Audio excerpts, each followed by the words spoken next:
Good afternoon, everyone, and a very warm welcome to our Micro-credentials Lunchtime series. This is the fourth webinar in the series, and today we are going to focus on mastering strategic and effective leadership. It's great to see such an interest. I know there's quite a number of you on today. That's fabulous. Trinity is a well-established research expert and thought leader in business management and leadership.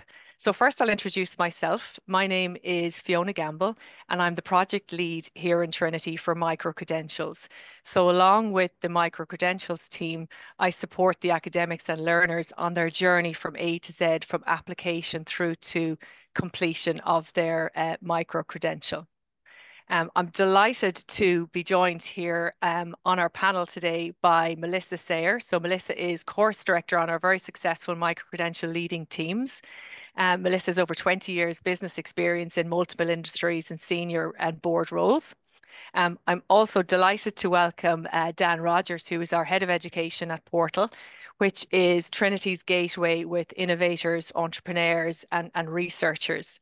So Dan is the course director on a very new micro-credential starting this September, which we're very excited about. It's called Practical Frameworks for Innovation. And also here today is Michael Flynn, who is Director of Executive Education in Trinity. The Executive Education in Trinity is the #1 school in Ireland for executive education and 27th in the world. So we're delighted to have you all here. Shortly, I will be talking to Melissa, Daniel, and Michael about their micro-credentials. But before I do that, I'd just like to make sure that we all have just a common and the same understanding about what a micro-credential is. So first off, a micro-credential is a short accredited course that runs over 5 to 12 weeks. When I say accredited, I mean that Trinity will officially recognise and validate your learning once you've completed the assessment, and will award you ECTS credits depending on the course. So those are credits that are recognised in Ireland and at European level. In Trinity, we either offer 5 credits or 10 credit ECTS. So 1 credit is approximately about 25 hours of learning that could include direct teaching time, could include assessment and self-directed reading and learning or assignments. All of our micro-credentials are at level 9 postgraduate. So for most of our MCs, that means that the entry requirement is a level 8 degree. However, particularly for our micro-credentials, we also look at significant, relevant or professional workplace experience. So a CV is also very important here and means that you may not need that level 8 if you don't have it, but have a lot of experience in the workplace to bring to bear. Just to say, it's very important that our micro-credentials are developed in response to very specific identified skill needs in the workplace, and they match in turn to Trinity's areas of expertise. Okay, some of you may also be aware that there's a subsidy available for our micro-credentials. I'll tell you a little bit more about that later, but for the micro-credentials you're seeing on our screen now in this area, which include the ones we'll talk to about today, and all of the others you see listed here. There are subsidies available approved by the HEA for 50% in some cases and right up to 80%. So it's a really exciting time for people to be able to access a Trinity qualification that is highly subsidized. We'll give you a little bit more about how you would apply for that later. As we go through our discussion, if you have any questions, you'll see a Q&A button at the bottom of the screen. So feel free to pop your question in there. Aggie, who is my colleague and running the show behind the scenes here, will keep an eye on the QA and we'll come back to them later. So moving on to our chat, then my first question is to all 3 of you, and maybe starting with Michael. So we're here to talk about skills to master strategic and effective leadership. So Michael, first of all, to you, what are the main drivers and the need to upskill in this area right now? Sorry, you're on mute there, Michael. There's always one, isn't there, Fiona? Thanks very much, Fiona, and hello, everyone. So a really good question to kick things off, I think. The point is we all need our organizations to remain competitive, regardless of whether we're large multinationals, SMEs or even social enterprises, we've got to be good at what we do. And that's increasingly difficult in a world full of uncertainty and increased regulation, but also increased competition from both within and outside the economy. So it's truer than ever that lifelong learning and constant sort of sharpening of skills is important. And increasingly, that's not just important in technical areas, but also in relation to your own leadership ability and competencies, both as an individual and as a member of a team, a unit, or a wider organization. The truth is, we're not all the same. It's not one size fits all when it comes to leadership development.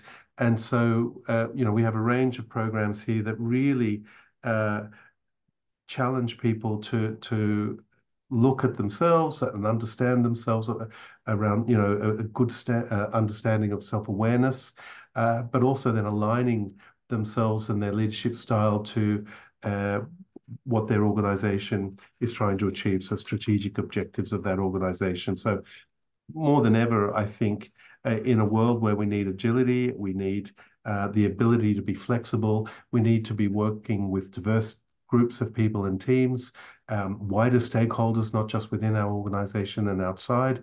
Leadership is fundamentally at the core of success. And then finally, I'd say, not only is that true in terms of leadership of self, your own leadership style, but also then in terms of organizational change and transition. A lot of our organizations are going through change or are trying to map change because they know there's a gap between where they are and where they should be in terms of the industry they're in, or the customers they need to serve, etc. And again, leadership and strategic thinking, the ability to make strategic decisions, is at the core of successful organizational change and transformation. Oh, brilliant. Thank you, Michael, and very enlightening. So, same question to Melissa in terms of what do you think are the main drivers for upskilling in this area right now? So I think there's a lot of talent attraction and retention problems that organizations are grappling with at the moment. So it's high on the agenda across all different types of industries. How do we attract the new talent into our business?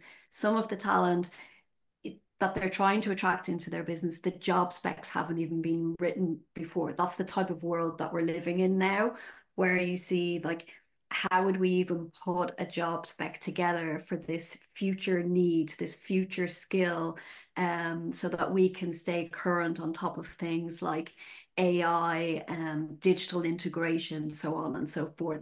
So that's one. Then it's how do we retain the talent that we have? And one of the things that we absolutely know, not just from research, but from our everyday experience of organizations, is the opportunities for our people to learn, grow, and develop is paramount to retaining talent. So to me, it seems that the variety of the micro-credential courses that we have to offer tick a lot of boxes, as Michael's saying, whether that be around, the technical parts of, well, how do I understand this new world of AI or crypto or blockchain? How do I develop my negotiation skills, or whatever it might be, alongside those that are researching in this area, which our faculty are, but also have an understanding of how that research translates into practice. And I think that's probably what's unique to Trinity's exec ed offering. Obviously, I'm coming from that Trinity Business School bias, but it's widespread around the university, where there is an ability with our faculty to bring those two worlds together and give that pragmatic translation of what we know to be good quality research. Oh, great. Thank you, Melissa, for your answer. And Dan, from your perspective, what do you think is driving the need to upskill and learn and from your perspective? Thanks, Fiona, and hello, everybody. Yeah, I'd echo a lot of the points made by Michael and Melissa on this. I suppose we live in very changing times, to use a turn of phrase, and I think certainly post-COVID, we see a very different kind of workplace environment with very different sort of expectations from staff and people working for organizations. And I think it's these kinds of changing workforce dynamics that really require certain types of effective leadership. Talent management has been mentioned already. I suppose attracting and retaining good talent. I think possibly the expectations of that talent has changed in recent years. So understanding that, understanding also the nature of diversity and inclusion and the importance of that going forward. Effective leaders, need to be in a position to champion this kind of diversity and inclusion, which obviously leads to more effective organizations, but also more creative, more innovative organizations also. AI was mentioned. I think there are huge, rapid technological advances that are happening right now. I mean, that you could equate to the dawn of the internet, that we're seeing with AI, and it's all happening at lightning speed. So it's so important that business leaders are in a position to embrace that. And their organizations and their teams can also embrace it and not really shy away from that, I think. So I think the nature of both digital transformation, but also the artificial intelligence and the transformations that that's bringing to businesses really requires a certain sort of brave leadership to tackle. And maybe what I might say in addition to that is there's also an increasing emphasis on environmental and social responsibility of organizations. So there's an awareness needed by effective leaders in terms of sustainability and how can organizations become and remain sustainable, and what are the sort of corporate and social responsibility elements that a given organization should be involved in. And it's a leadership that has this sort of awareness, this sort of knowledge, but an ability and a willingness to adapt and to change with the rapidly changing environment that we're all currently working in. Brilliant. That's great. And really we see that there's so many challenges both at the human and technology level that it's in some ways it's never been more difficult. There's so many different areas to negotiate really. And there is that I guess duty to society for all leaders as well, covering sustainability and EDI. So it's great to hear those brought in. So Michael, then, just from what we've heard here, what makes Trinity kind of is a leader in this area from your perspective? So just speaking from a business school perspective, some people say there are two types of business schools in this world. Standalone business schools, of which there are many across Europe, and then who just focus in on business skills and do it from a business school point of view. And then you have something like Trinity Business School, where Trinity Executive Education is housed, and we deliver many of the university's micro-credentials. Our whole focus is being part of an integrated, multidisciplinary university.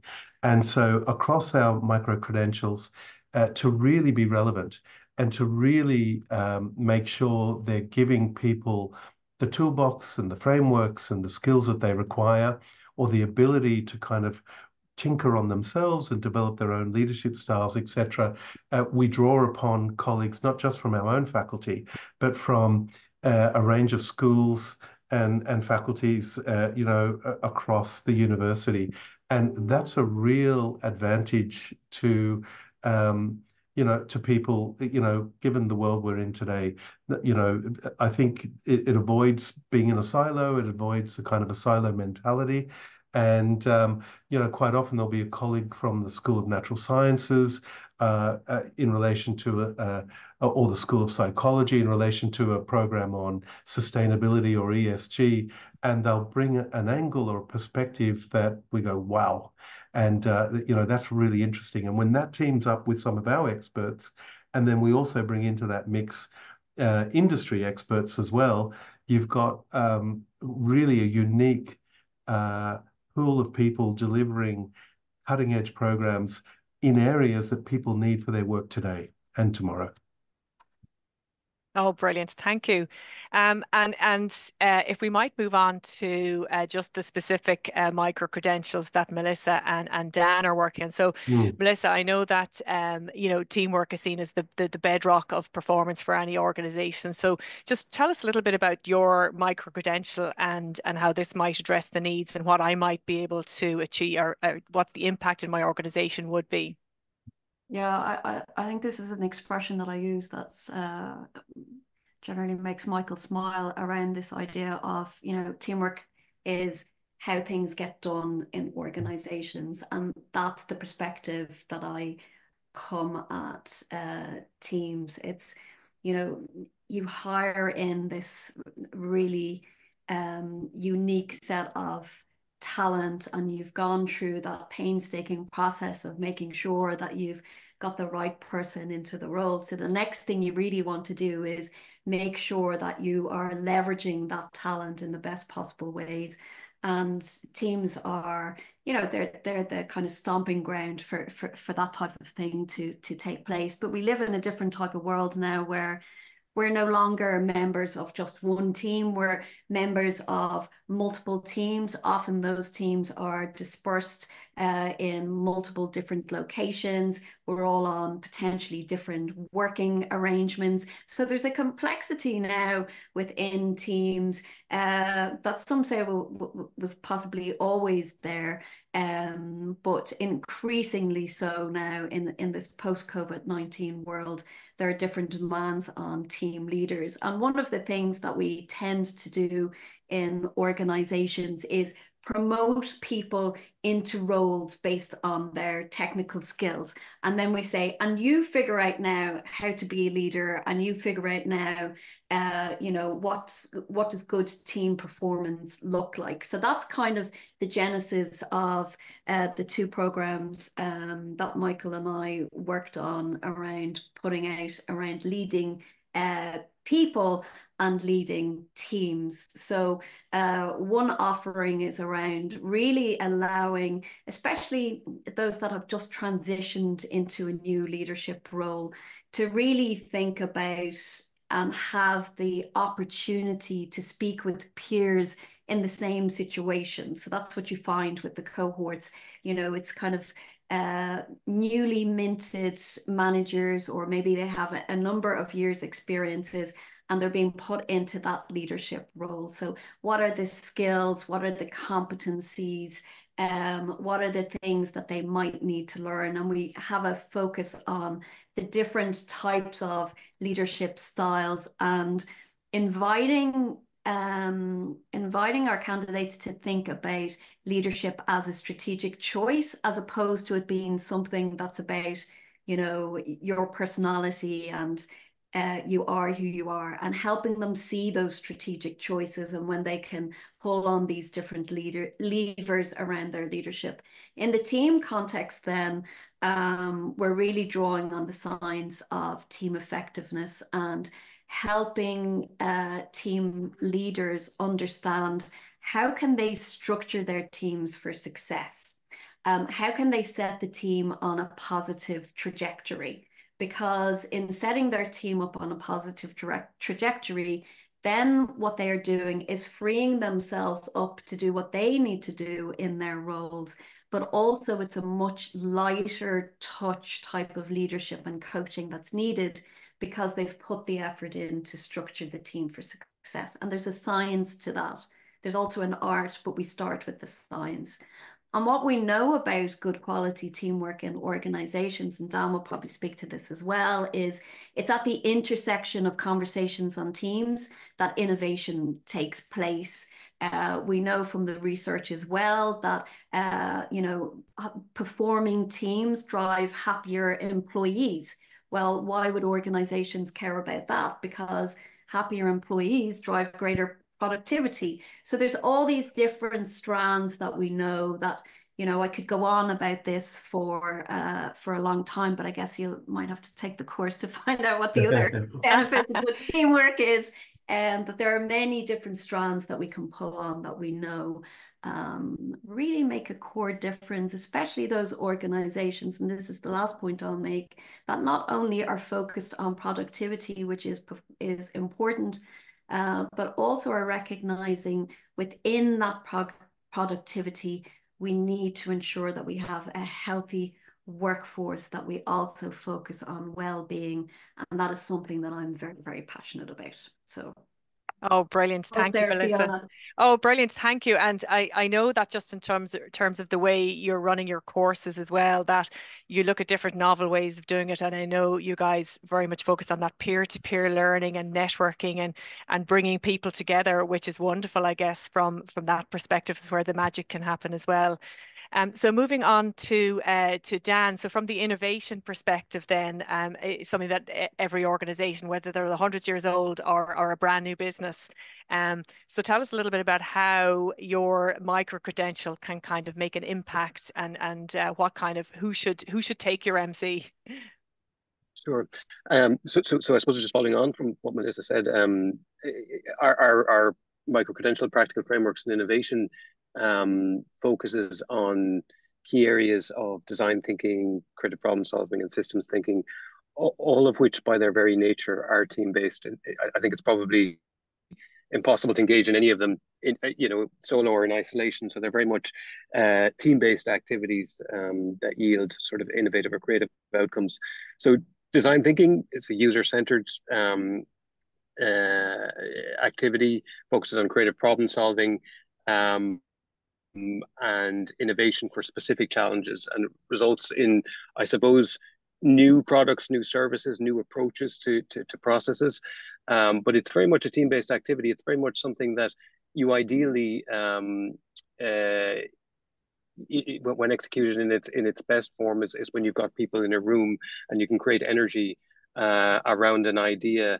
And it's really about understanding the end users' needs. I think what happens a lot with technological advances is that the technology drives what we sometimes think the solution for an idea or a problem that we think exists. But design thinking is really a discipline in many ways that ensures that we take a step back and understand, well, what is the problem that we're solving? Who are we solving it for? Are we sure that it is a problem? And how can we go about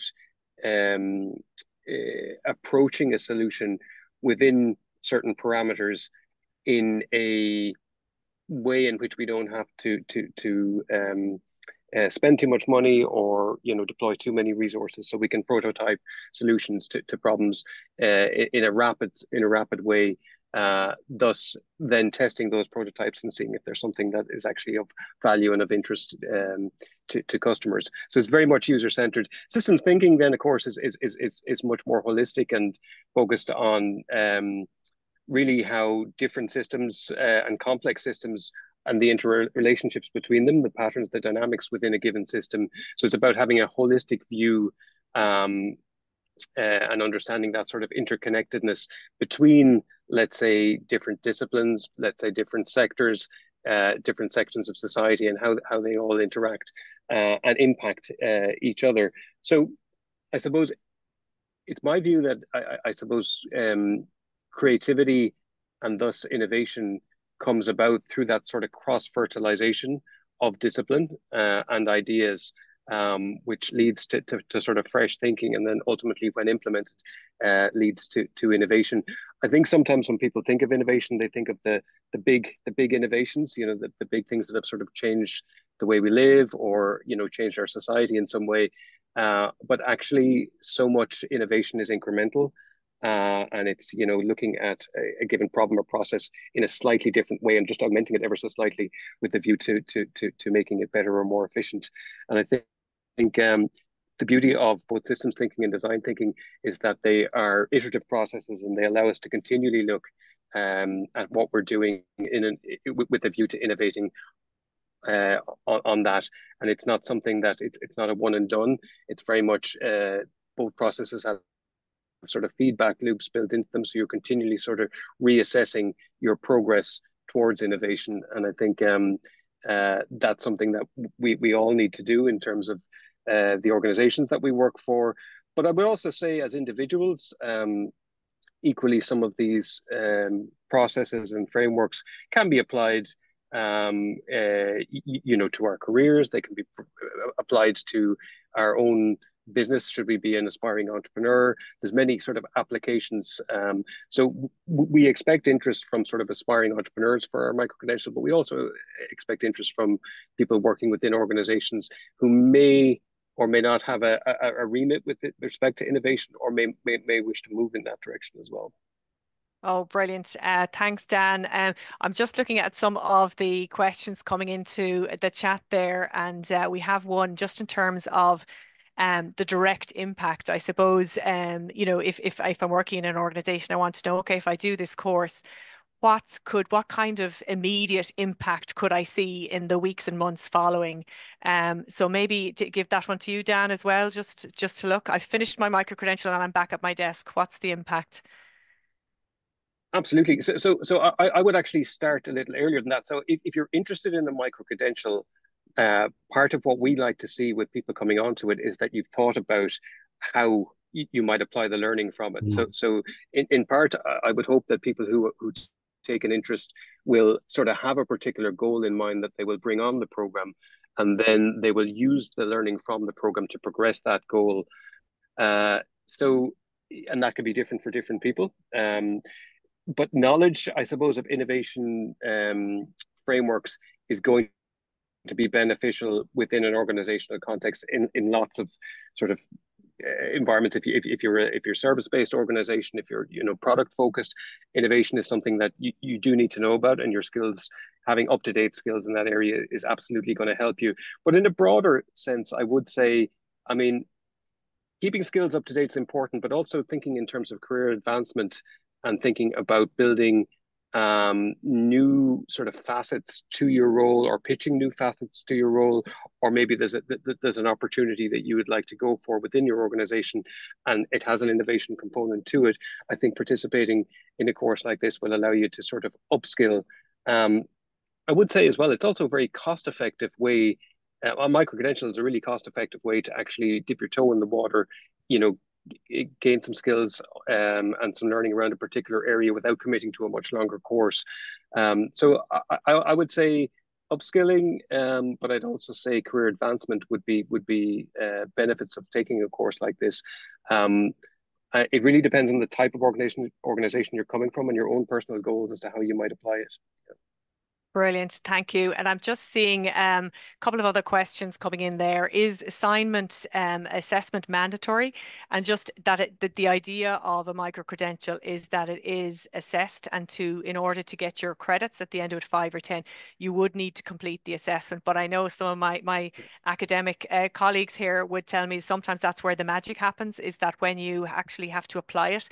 And just a lot of the assignments in our micro-credentials, they would be more innovative nature. I've seen some micro-credentials with debates, and there would be very much work-based projects that you could apply and build a plan directly to your own organization. So often they can be brought right back to your workplace as well. So that's important to note. So just one other question there. Do you need, there is sponsorship opportunities as well. So we would just say that even though there's a subsidy there available to learners, we also have a sponsorship route. So you can talk to your manager about sponsoring you on a particular course, even with the balance that remains if you're eligible for a subsidy. So that's really, really important. Talk to your boss or your higher ups about that. So just I know we wanted to cover off, we're right up at the hour, but I know we just wanted to cover off a couple of things on the subsidy and apply. We're going to show you a screen now, Aggie, if you wouldn't mind, and we'll take one question afterwards, but I want to make sure that you get this the screen. Some of the other programs that are available from Portal and from the business school and executive education include the ones that you see here. And you see business and human rights, finance for non-finance. So please have a look. You will see at the link, there's a QR code coming up now shortly. Have a browse, have a look. You will see the level of subsidy and you can look that is available there. Also, we can also take emails and questions right there at micro-credentials@tcd.ie. If you scan in that QR code now, you'll also get a list of the courses that we were talking about there. And I'm just going to maybe leave on one more question, maybe for Michael, if you wouldn't mind. Just what makes what's different about a micro-credential compared to other types of learning at Trinity Business School? And we'll just end on that one so people have a real view of what a micro-credential is. Thanks, Fiona. Fiona, so basically, I think that the key thing here to understand is that all our micro-credentials across the university have been designed in consultation with industry players, with experts, and with people out there who we've worked with to understand what are the critical needs for rapid skills uplift and rapid competency uplift, in today's organizations and economy. So they're not fuddy-duddy. They're right on the edge of where we need to be in our thinking and where our organizations would like us to be. So they're very timely. They're crafted in a way that, although, as Fiona said out there is an evaluation, which I think is really, really important, because that's the glue or the gel that brings everything together for you. It's done in a way that we often term as into-action learning. So it's not some sort of out there in stellar space kind of assignment. It's an assignment very much here on Earth, applied to your circumstances usually and into your organization. So that's the key thing about them. So really, they're quite agile. They're very contemporary, and they're very focused on you, your development, and where you go next in your career. Oh, brilliant. Thank you, Michael. Thanks to Aggie behind the scenes. I'm sorry we've gone a few minutes over. And we got to many of the questions. Unfortunately, we didn't get to them all. But please do email us. Have a look. We're here to talk. You can also book a phone call appointment. So please do get in touch. We look forward to seeing your applications. And thank you very much. Enjoy the rest of your day.